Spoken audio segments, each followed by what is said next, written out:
Mas eu gostaria de partilhar com vocês, nessa noite, a importância da obra monumental de Joseph Aloysius Ratzinger. Ele, sem dúvida nenhuma, desde cedo se sentiu chamado a este ministério de ser cooperador da verdade. A obra dele, que está sendo toda publicada, as obras completas, são mais de 600 títulos, 600 obras de um longo ministério. E a editora Molokai está apresentando para vocês uma coisa única no mundo. No mundo inteiro, só a editora Molokai, e em língua portuguesa, é que resolveu ter essa ideia de publicar o Homiliário de Bento XVI e agora o Ângelus. Por que é tão importante? Não é? De todos os documentos que Bento XVI fez, talvez essa seja a maior riqueza. E eu vou dizer para vocês por quê. Isso aqui é uma coisa que talvez poucos saibam, né? O que eu vou dizer. Mas é a forma como Ratzinger encarava a homilia. De todas as intervenções dele, de livros, de aulas, de discursos, o que é que era uma homilia para ele? E os Ângelos são pequenas homilias que ele fazia no domingo. No fundo, são duas coleções de homilias. Homilias maiores são as homilias, homiliário. E as homilias menores são os Ângelos. Por quê? Enquanto ele era papa, não é, em alguns domingos, ele celebrava missa, aí tinha uma homilia. Quando ele não celebrava missa, tinha o Ângelus. E ele fazia uma breve homilia, que eram pequenas pérolas preciosas. Não é? Por que esses escritos são mais importantes do que os outros? Pelo seguinte, vejam só. Porque era ali que ele via o coração do seu ministério. Em 2001, o cardeal Joseph Ratzinger fez uma conferência para o Conselho das Conferências Episcopais Europeias. Conselho das Conferências Episcopais Europeias. E nessa intervenção dele, nesse discurso, o cardeal Ratzinger, que nessa altura do campeonato já não tinha nada que perder, já estava pensando que ele iria se aposentar em breve, já tinha pedido para João Paulo II que se aposentasse, ele puxou a orelha dos bispos europeus. Por quê? Porque na Europa, quem não está acostumado aqui com a cultura europeia, deixa eu explicar para vocês. Né? O brasileiro é assim, se eu venho aqui, né, e trago para vocês um papel, me dá um papel qualquer aí, isso. Qualquer um, isso. Se eu estivesse aqui falando para vocês a minha conferência, eu escrevi para vocês a minha conferência, eu estou aqui lendo a minha conferência. Se eu estivesse lendo, todo mundo estaria olhando para mim e dizendo assim, nossa, ele está lendo, quer dizer que ele não sabe, né? Ele não fez a lição de casa, porque está lendo. Na Europa é o contrário. Na Europa, quando você vai fazer uma aula, né? Quando você vai fazer uma homilia importante, todo mundo escreve. E então, eles vão lá e leem a homilia. E aí todo mundo diz, muito bem, ele preparou. Se você faz uma homilia assim, do jeito que o padre Paulo Ricardo faz, ele diz, nossa, ele não preparou nada. Veja, é o contrário da nossa cultura. E eu estou dizendo isso por quê? Porque lá na Europa, as homilias bem preparadas são homilias escritas. E, infelizmente, criou-se a cultura de que muitos bispos pedem a secretários, curiais, padres, doutores que escreva uma homilia para eles. Aí o bispo vai lá fazer a missa, vem alguém com uma pastinha, entrega a homilia para ele e ele lê. O cardeal Ratzinger, então, puxou a orelha dos bispos e disse assim: olha a bomba, hein? Um bispo que entrega a outra pessoa a preparação de suas homilias é um bispo que renunciou ao que tem de mais importante no seu episcopado. Bah! Isso deve ter ecoado no coração dos bispos europeus, porque, infelizmente, é uma prática muito comum entregar a outros a preparação da própria homilia. Na Alemanha de Ratzinger, então, muito mais. Então, o que acontece? Quando eu ouvi isso pela primeira vez, eu fiquei pensando assim, mas por que ele está dizendo isso? E fui meditar sobre isso. E é claro, está lá na Bíblia, nos Atos dos Apóstolos, com toda clareza. Quando os apóstolos escolheram os 7 diáconos, olha lá no capítulo 6 dos Atos dos Apóstolos. Houve reclamação dos gregos, de que eles não estavam sendo bem servidos às mesas, e os apóstolos disseram: não é bom que nós fiquemos perdendo tempo no serviço, né, das mesas. Vamos escolher 7 homens prudentes, cheios do Espírito Santo, que façam esse serviço por nós, e nós, apóstolos, atenção, bispos, apóstolos, nós iremos dedicar o nosso tempo a 2 coisas que resultam na mesma coisa: a oração e ao ministério da palavra. Ou seja, contemplata tradere. Ou seja, você contempla as coisas na oração, medita a palavra e depois você vai e prega. Isso é o que há de mais importante. É tão importante isso na vida de um bispo que os apóstolos disseram: vamos preservar o que tem de mais importante, que é rezar e pregar.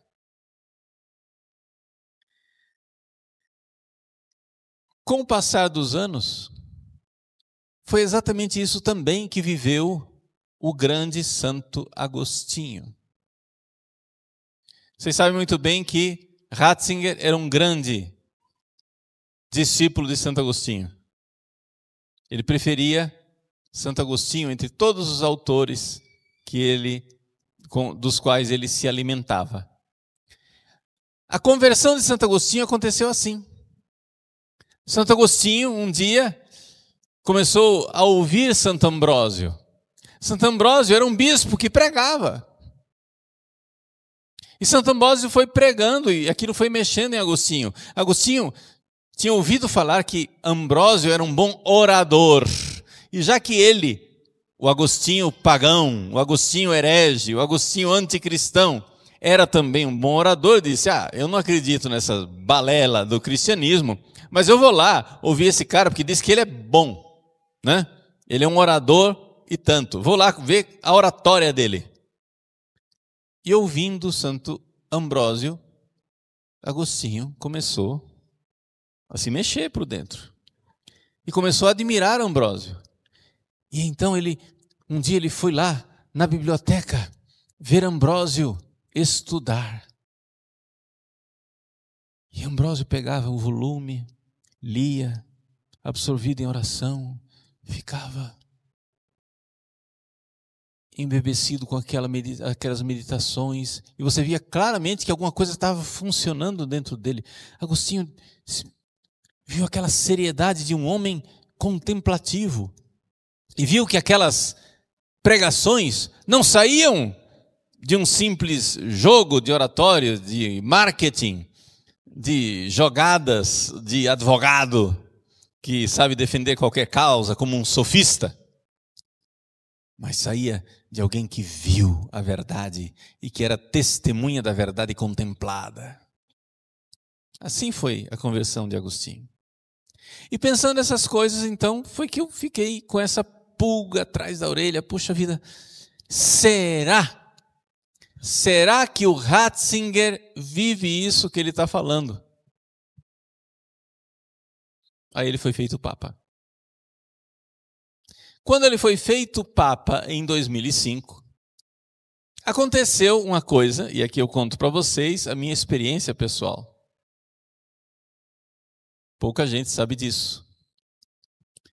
Eu tenho, está vivo ainda, hoje é arcebispo lá na Itália, um amigo que é arcebispo, Monsenhor Renato Boccardo. Nós trabalhamos juntos na época do Papa João Paulo II.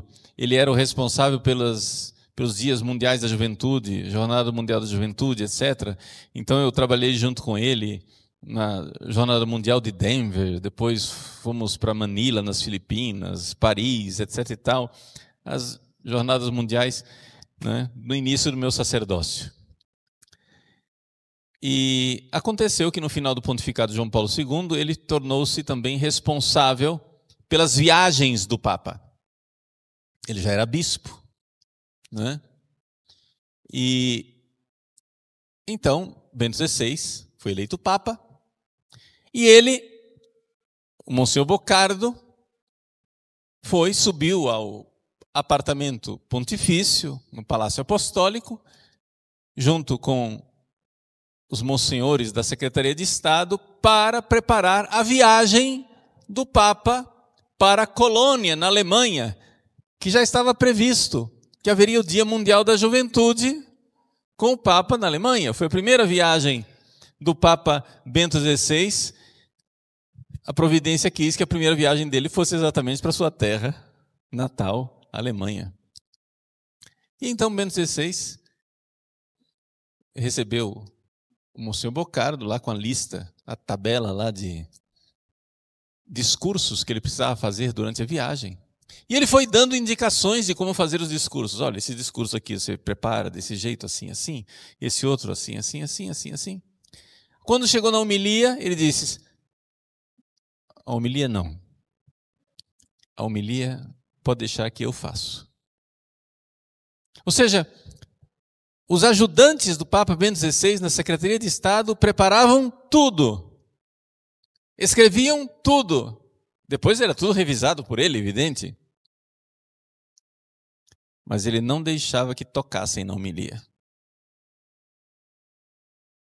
Porque a homilia é o que há de principal na vocação de um bispo. Então ele, como fazia as homilias? Ele meditava,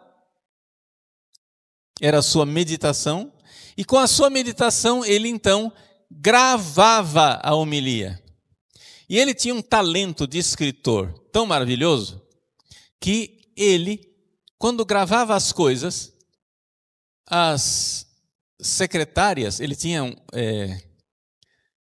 umas secretárias, umas consagradas do movimento Comunhão e Libertação, Memores Domini, que moravam lá no apartamento pontifício, como, né, era uma espécie a casa, era a família do Papa, né?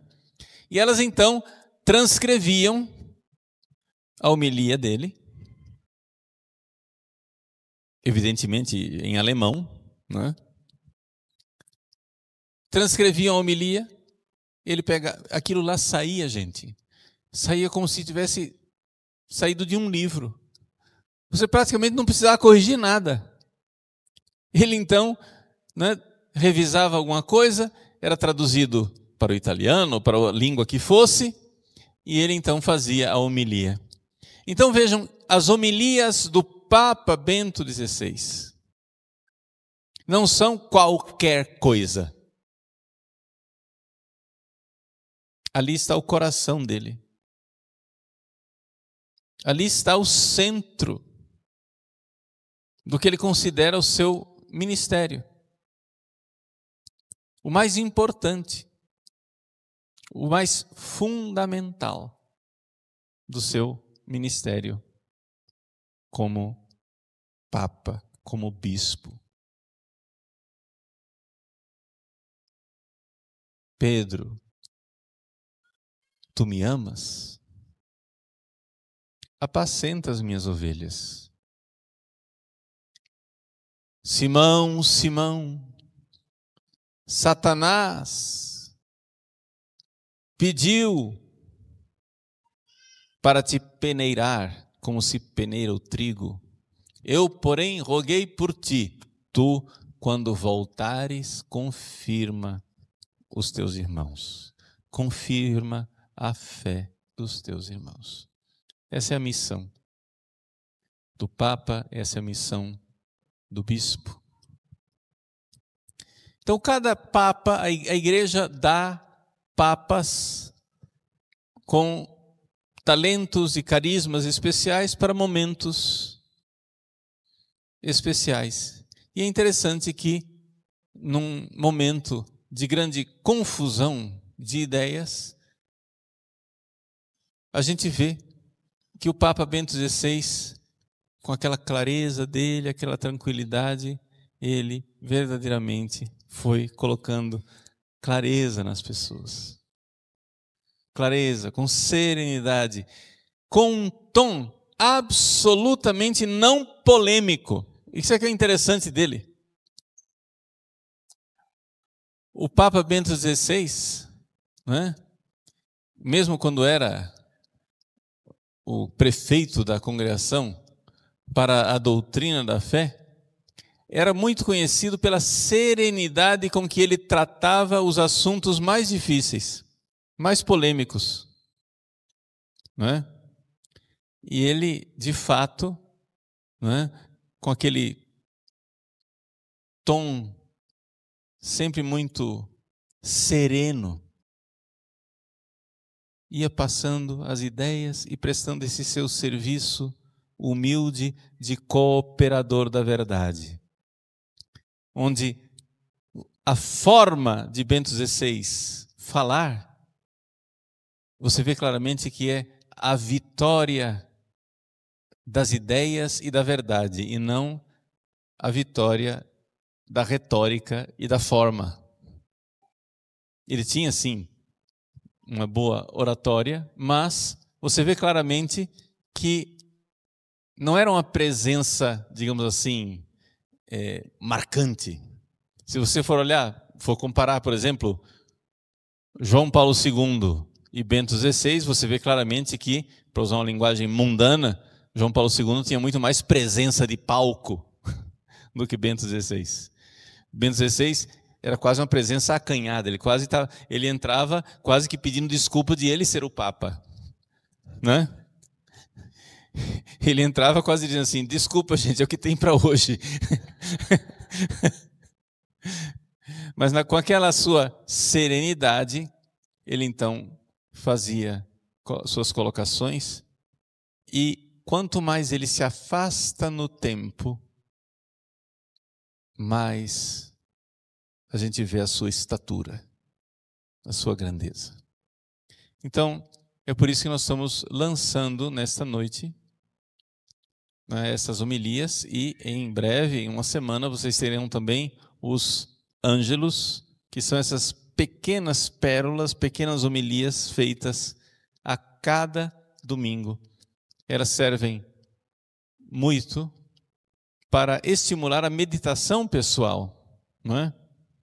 Tanto para os padres que queiram, né, fazer suas meditações e preparar homilias, etc., etc., ou para os leigos que queiram também fazer sua meditação pessoal a respeito da palavra de Deus. Eu falava para vocês da importância desse legado do Papa Bento XVI, de suas homilias. Agora, eu falei da importância que é a palavra de Deus meditada, rezada e pregada por um bispo. Mas tem alguma coisa, né, que o Bento XVI insistia com relação à forma de fazer homilia, de meditar a palavra de Deus, que é que nós podemos pegar para levar para casa mesmo como ensinamento?